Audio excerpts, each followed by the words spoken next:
Hello, this is Manny Falkenstern.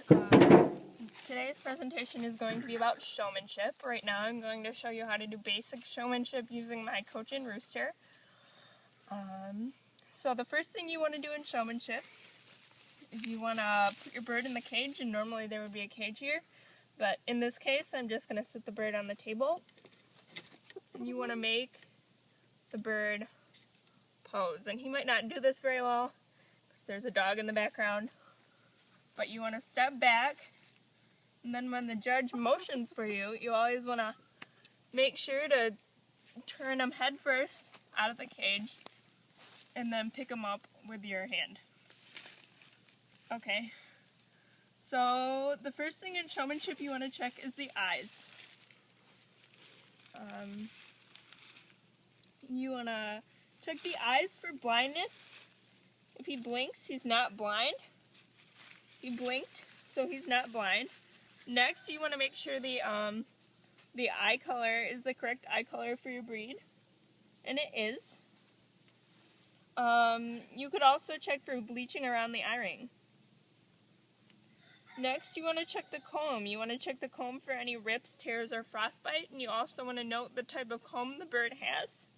There's 8 different types of combs, and there are specific things for each one. And then you want to mention any defects that it has, like side sprigs or thumbprints on the side of the comb for birds with single combs. Next, you want to check the back of the head. You want to check the back of the head for lice. There are no lice on the back of his head. If there was, you would treat it with poultry dust. Next, you want to check the beaks. You want to check the beak to make sure it's the right color for your breed. You want to check it for any cracks or chips and to see that it is straight. If it wasn't straight, that would be a disqualification, but his beak is straight and that is the right color for his breed.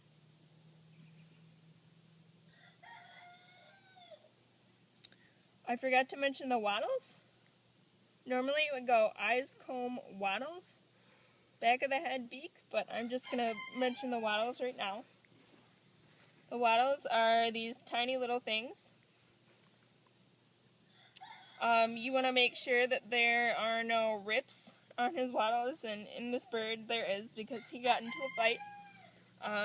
And you also want to check for frostbite, and he does not have any frostbite. So normally they would be symmetrical and oblong.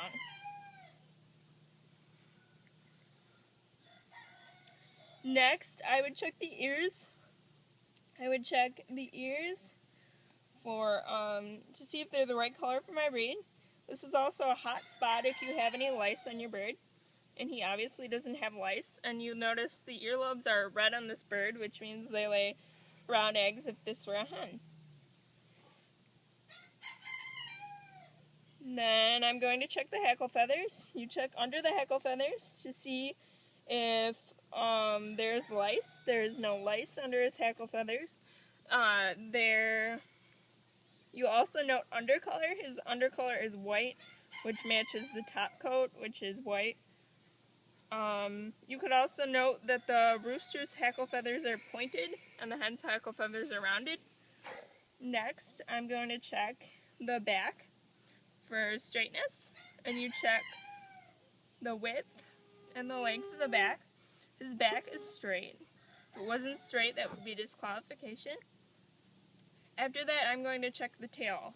Unique thing about Cochin's tails is Cochin's tails are called a cushion. They have a cushion tail, but you would check for all the disqualifications, such as rye tail, squirrel tail, split tail, or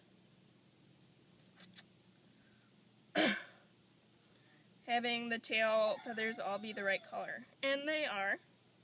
They're white, and he doesn't have any of those disqualifications, so that's a good thing.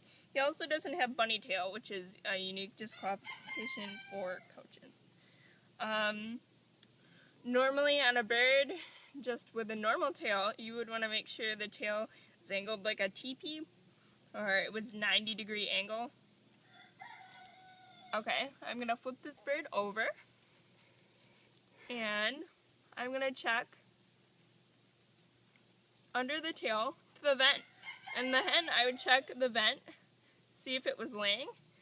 If the vent on a laying bird is plumped and soft and moist, and it's also bright red in color. But since this is a rooster, it is not laying. I would also check in between the pubic bones, and the pubic bones will actually enlarge on a bird when they're laying, and they'll separate too.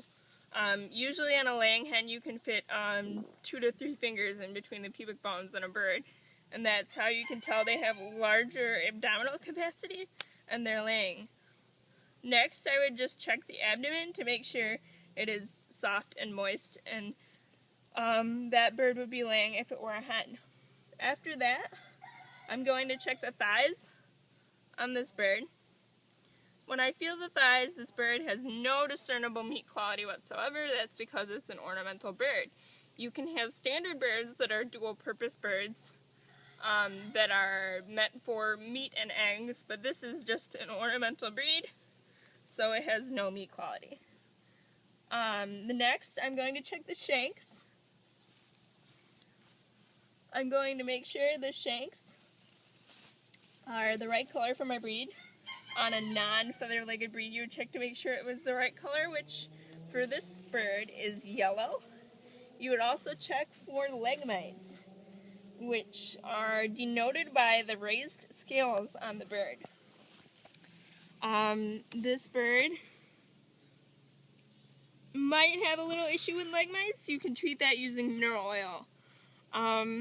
Another thing that I would check, because this is a feather-legged bird, is for something called vulture hocks, and that's a disqualification. So that's any really hard feathers around the shank area.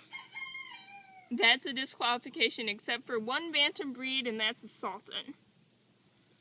Next, I'm going to check his feet. I'm going to check his feet for cracks and tears and bumblefoot. Bumblefoot is a staph infection in their foot. As you can see, he doesn't have bumblefoot. His feet are kind of dirty, but he doesn't have bumblefoot. I'm also going to check to see that he has all his toes and toenails, and they're not bent, because that could be a disqualification if they were not there. And he does have all his toes and toenails, and they're all intact. Cochins have 3 toes in a dew claw. Some birds have 4 toes in a dew claw. It's up to you to know that. That's a common question I get asked. Next, after checking that part, go into the wings.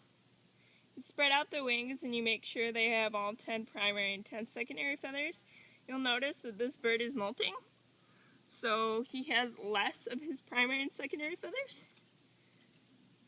than he normally would. You can also check for lice by blowing on the wing. You can see this bird has no lice whatsoever. Birds have 10 primary, 10 secondary feathers, and 1 axial feather. You want to check for split wing and slipped wing, which are both disqualifications. But this bird does not have that. Next, I'm checking the breast. If this were a production bird, I would feel the breast for meat quality. This bird has no meat quality whatsoever, but you still need to do it. And then afterwards, I would check the crop. And the crop, you would check for lumps, bumps, and abnormalities. Sometimes the crop can get impacted, and that can cause sickness, but this bird's crop is nice and mushy. And after that, I'm going to check the keel for straightness. There's this bone that runs along the bird, and it's called the keel, and it's straight. If it wasn't straight, that could be signs of several diseases, but again, that's kind of up to you to know that if you want to add that in. That would be the end of my presentation. I would place the bird back on the table and pose again. I'm done. Well, you're not exactly 10 minutes. I don't know.